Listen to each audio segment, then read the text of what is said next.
he knows he's back with a vengeance. Game on. And this is the confidence you need, right? When you're playing against Magnus, everything that happened in set 1 is now behind Alireza Firouzja. With that big win, this is going to be some match now. He's got to be feeling good about his chances, but he needs to keep up the pace on the clock. Because had it not been for that one move blunder, this would have been a completely different storyline.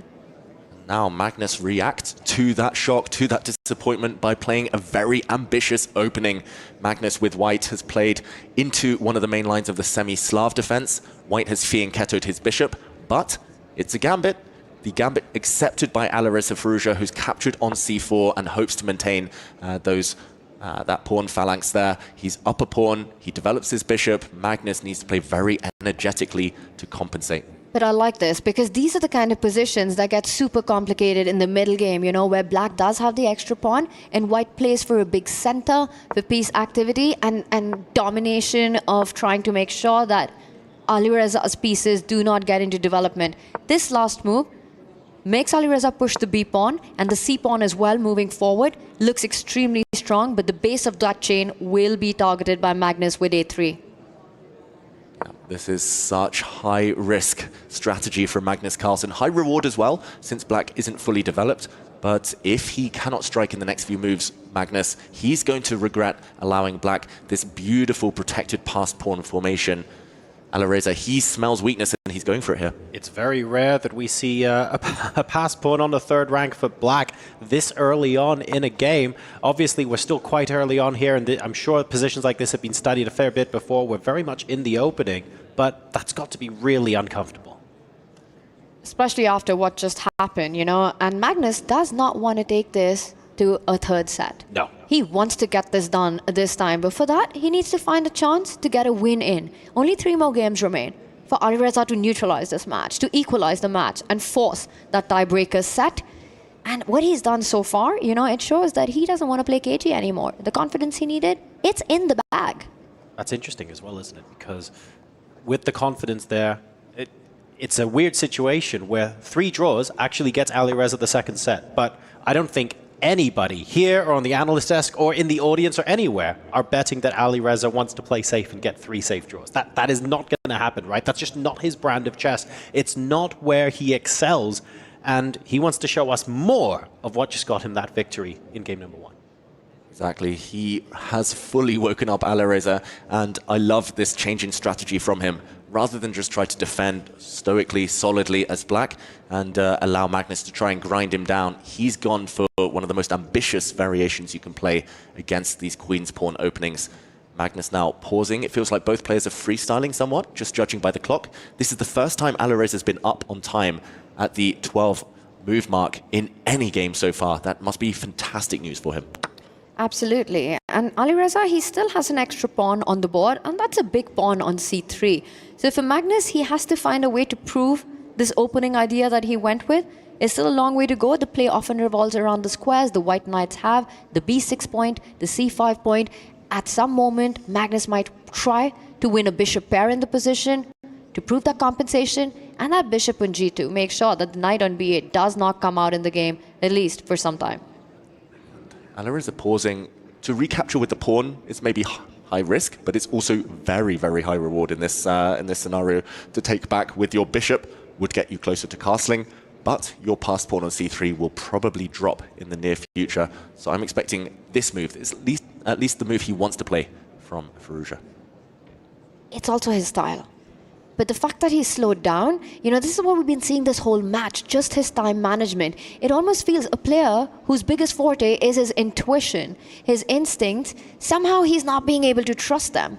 Exactly. Pawn takes pawn is what Alireza plays every single day. Whoa, he goes for another approach, gives up the bishop by himself. Wow, maybe he's scared of any pins on the A file. He wanted to open up the black rook. The last move given an exclamation point, but the eval bar rises in Magnus's favor. It did feel a bit rushed. Normally you don't want to clarify the structure, especially giving white some nice central control here until the last minute. But there we go. And he's allowed Magnus forward. And I love that move. Not only does it get the knight to b6 in positions, but it blocks the black bishop on f8. And now the white queen about to threaten that pawn on b4 via queen to b3. And that would be big trouble for black. And we have to pull up a board here because Alireza Firouzja is going to spend a bit of time thinking, but he might have to find a genius move here to hold the balance. In this position, given a bit of time, whites are going to bring the queen out, and we see the bar rise. The queen's coming to b3 to pick off some pawns, but Alireza could have played bishop takes c5. Wow. The white knight is pinned, cannot recapture, and if the pawn takes back, then the queens would disappear from the board. And at the very end of the variation, b3, look at the pin on the a file, look at the menacing pawns. This would provide full compensation to black, but wow, not spotted. We can't blame him for that. Superhuman that would have been, but now he might be finding himself in trouble instead. If the black pawns drop off on the queen side, Tanya, it's a huge advantage for Magnus Carlsen. This is a beautiful position. If you're not defending that b4 pawn, and let's point out, the knight can't jump to a6 because guess what? That beautiful, stunning bishop on g2, the Catalan bishop, the Queen's Gambit declined bishop, call it what you want, is eyeing that c6 pawn. It's the most valuable piece here for Magnus. You can't let it activate there. If not knight a6, the only other move is queen to a5. But that also comes under fire once white moves the bishop away, the knight jumps forward. What is your queen even doing on a5? I don't think there's a way to defend this pawn. Yeah, you could grab white's pawn in the center, I guess, but the black queen will be kicked around the board, and that doesn't feel healthy, especially with the black king still marooned in the center. No happy decisions here for Alireza. He's not a pawn grabber by nature. He won't want to get his queen out and lose more time there before getting castled, but he might have to. That's the only way. Console yourself by saying actually grabbing that pawn undermines part of what is making white's position so strong at the moment, and rather than seeing it as pawn grabbing, you have to see it as something positionally to build on, right? Another big moment for Alireza. Is he going to take the pawn? He does, and now we're expecting Magnus to bring out his bishop to attack the black queen. The black queen will want to retreat, and now after taking back the pawn, watch out, the white queen coming into b7, as well as the black pawn on c3 dropping off. Black cannot even castle, or maybe he can, because the queen to b7 looks like a double attack, and this is looking into the future, but we're headed in this direction, at least until this last move from Firouzja. It's hotting up this game now. Magnus senses his moment. Queen to g4, and is white going to continue chasing that queen away, which defends that b4 pawn? Magnus, if he wins b4, he's not going to stop there. There's queen b7, the c3 pawn falls as well. And if you're able to neutralize the material deficit in the position as white with the two bishops, the bishop on g2 unchallenged for the rest of the game, it's advantage Carlsen. Absolutely. I mean, look, that was the point that was made out of the opening here by Firouzja. I've got these monstrous pawns that are passed now on b4 and c3, and that's going to be how I force you to give up an advantage so that you can mop up those pawns. I need something in exchange for that. And right now, though, it feels like it's Carlsen who's batting him around a bit and will get to pick them up. If he's able to do that for free, and don't forget, Firouzja still has to castle. This is very much looking like initiative firmly lost by the black pieces.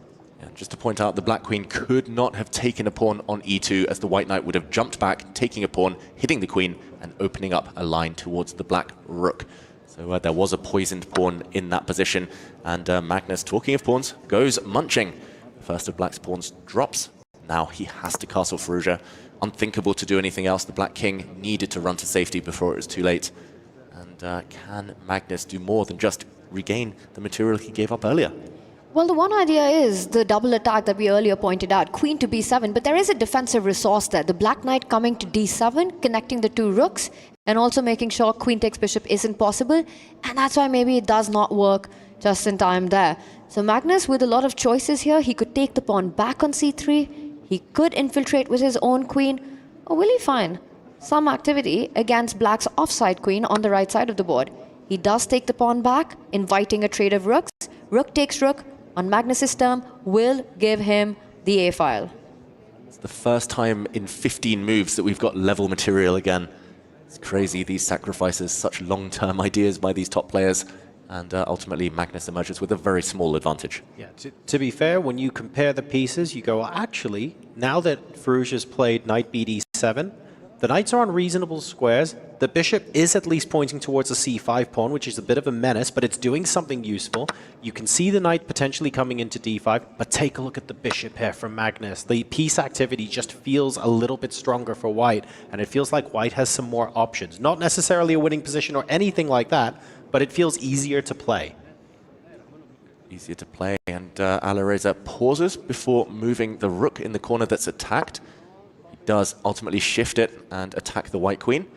Magnus is going to run away with that piece now, but the big question is whether black can take the c5 pawn next.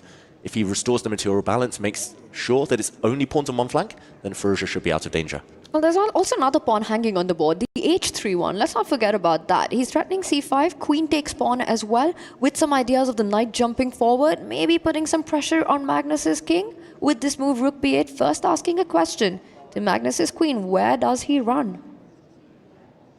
Big moment, and I'm looking at the clock, I'm thinking this, again, is the best situation Firouzja's been in a while, and Magnus looks frustrated. I think that's a great point. We're past move 20 now. I feel like so far in this match, there have been several instances where Firouzja's been down by 2 or 3 minutes on the clock by this point. That has not happened in this game. He hasn't got time to take solace from that at the moment, but we can see that this is a visible improvement from Alireza. This is a completely shift in pace, you know, on the board, psychologically, on the clock, everything. This is a totally different match, a totally different set from what we saw earlier on in the day. And now Alireza about to get more time on the clock than Magnus for the first time in this match, as Magnus dips below the 423 mark, still hasn't made a decision of where to move the queen, 2 pawns under attack. Alireza, I think he's ambitious about his chances. Magnus moves the queen to f4. Be careful, the black knight can't take on c5, the rook on b8 is hanging. Yep, great move by Magnus, maintaining some advantage due to the fact the black rook is so loose. But Firouzja now, at least he has a little bit of time, a few seconds, to mull over what to do. The move he wants to play is bishop takes pawn on c5, but some calculation needed. The black queen holding things together there might get hit. And Firouzja, big moment. He can't spend too long though. Yeah, I'm trying to... Can he get away with bishop takes? It looks like he just about can, because maybe because the black queen is actually still on h5. It's easy to forget that it's still on the board, and it's a bit of a long-range piece there. So maybe that just about allows it to happen. But you're right, you can't take it with the knight. It has to be with the bishop. Gonna point out, Magnus blundered a rook in the last game. Oh my God. Like you guys said, with the queen on h5, that's going to be the recapture of the bishop takes pawn. So possible, but something about that move Magnus does not like. He's perhaps also thinking about queen capturing the pawn on h3, the other one that's available, or maybe a rook slide over, hitting that bishop. A lot of options, but he's taking his time, Alireza is. Yeah, you mentioned Magnus blundering a rook. He's done that a few times in recent history. He regularly blunders knights, I'm going to say. He blundered a knight against Hikaru in the final game, game 6 of their semi-finals. He blundered a knight against Firouzja in the previous encounter. It's always these knights on e4, knights on d2. It's always the same pattern that Magnus seems to have a blind spot. I'll just mention that here. Luckily, he's white, and luckily for him at least, he's white. And his knight, for now, not under threat, but just watch out for that later. Firouzja found some weakness, but this move, he spent nearly 2 minutes now, nearly half his time on this one turn. He does take the pawn. Well calculated. Good that he worked that out, but so much time spent. That's exactly the point. It felt like a 2 to 3 move calculation, right? So Alireza would have thought deeper. He didn't spend 2 minutes just figuring out that he's got queen takes bishop at the end of that line. There's something more to this position. He's trying to think, because every piece is loose right now. That knight on d7 defends the rook on d8. It can come under fire immediately with the move rook to d1. And that sets a nasty trap. If the white rook does shift across to d1, black cannot play bishop takes bishop, as the white queen would be sacrificing itself on the b8 square just to break through onto the back rank with some checkmates. I don't know if Magnus Carlsen has spotted that. He's looking a bit deeper into the position, but let's check it out. The best move, rook to d1, attacking the black knight, undermining the bishop. Alireza Firouzja cannot play bishop takes bishop right now, because queen takes rook would end in a checkmate after the queen is recaptured. Look at this, a back ranker. The black king trapped behind its own pawns. Alireza Firouzja cannot trade bishops right now. It's a key moment. He needs to find another solution, but he's down to 2 minutes. He does block the queen's path. That was the only way to survive. So tricky there by Magnus, setting up that big trap. Because if you're black, you really want to liquidate pieces here. You want to get those trades in, but not giving him the chance. e5 hitting the queen. Magnus with an inaccuracy there. queens off the board, and now Alireza can trade on e3, destroying Magnus' pawn formation. Yeah, and this should be a drawn endgame.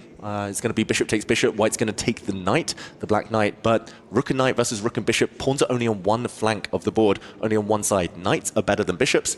Firouzja is going to have to sit and suffer there for a long time. Only white can win. Magnus is now, I think, going to activate hustle mode. He's been reluctant to do it on the clock, but here we go. Can Firouzja hold what is a slightly unpleasant endgame? I think he does it. He knows what's on the line right now, and you know, at the end of it, if he holds this position with black, that is a massive, massive thing for him. I mean, it's almost like a slight victory here. He gets white in the next turn.